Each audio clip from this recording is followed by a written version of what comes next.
এইবাৰ প্ৰাইভেট স্কুলত পৰীক্ষা নহব। হায়াৰ ছেকেণ্ডাৰী মেট্ৰিক দুইটাই চৰকাৰী স্কুলতে অনুষ্ঠিত হ'ব। পৰীক্ষাৰ যিবিলাক নিৰীক্ষক ইনভেজিলেটৰ তেওঁলোকো আগে পিছে আমি প্ৰাইভেট বিদ্যালয়ৰ শিক্ষক শিক্ষয়িত্ৰীক আনো। এইবাৰ সিদ্ধান্ত লোৱা হৈছে যে প্ৰাইভেট স্কুলৰ শিক্ষক শিক্ষয়িত্ৰী নাথাকিব, কাৰণ কৰবাত কিবা ভুল হলে প্ৰাইভেট স্কুলৰ শিক্ষক শিক্ষয়িত্ৰীৰ ওপৰত চৰকাৰৰ কৰ্তৃত্ব নাথাকে, আমি একশ্যনো ল'ব নোৱাৰো। সেইকাৰণে এইবাৰ আমি কৈছো যে যিহেতু বহুতখিনি নিযুক্তিও হৈ গ'ল, সেইকাৰণে চৰকাৰী বিদ্যালয়ৰ শিক্ষক শিক্ষয়িত্ৰীসকলেই পৰীক্ষাৰ নিৰীক্ষণৰ দায়িত্ব ল'ব।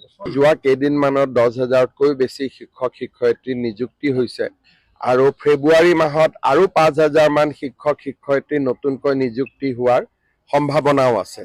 গতিকে মোৰ মতেদি শ্বৰ্টেজটো নায়েই, কোনোবা জিলাত সাৰপ্লাছে থাকিব। পৰীক্ষাৰ কাৰণে পঢ়ুৱাৰ কথাটো বেলেগ, পৰীক্ষাৰ নিৰীক্ষণৰ কাৰণে যি শিক্ষক লাগিব অলপ বেছিকৈ থাকিব। স্বাভাৱিকভাৱে নিৰ্বাচনৰ সময়ত যিহেতু পৰীক্ষা অনুষ্ঠিত হ'ব, আমি বহুত বেছি খা খবৰো লৈ থাকিব নোৱাৰিম।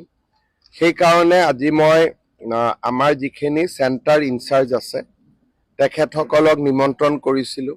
ৰণোজ পেগু ডাঙৰীয়া আৰু মই দুয়োজনে তেওঁলোকক পৰীক্ষাটো যাতে সুকলমে পৰিচালনা কৰে তাৰ বাবে অনুৰোধো জনালোঁ।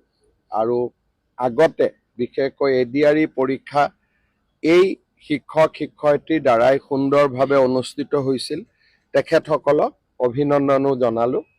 আৰু মই ভাবোঁ যে সকলোৰে প্ৰচেষ্টাত এইবাৰ মেট্ৰিক আৰু হায়াৰ ছেকেণ্ডাৰী পৰীক্ষা তেখেতসকলে সুকলমে পৰিচালনা কৰিব। দিনটো তেওঁলোকক ট্ৰেইনিং কৰা হৈছে।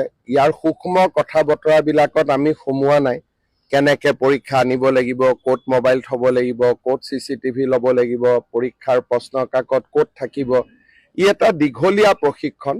সেইখিনি আমাৰ স্কুল এডুকেশ্যন বোৰ্ডে কৰিছে, সেই বিষয়টোত আমি সোমোৱা নাই।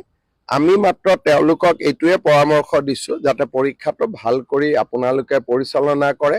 আপোনালোকৰ ওপৰত আমাৰ বিশ্বাস আছে। ইলেকশ্যন থাকিব, আমি বেছি খবৰ ল'ব নোৱাৰিম, গতিকে আপোনালোকে যাতে ভাল কৰি পৰীক্ষাটো পাতে।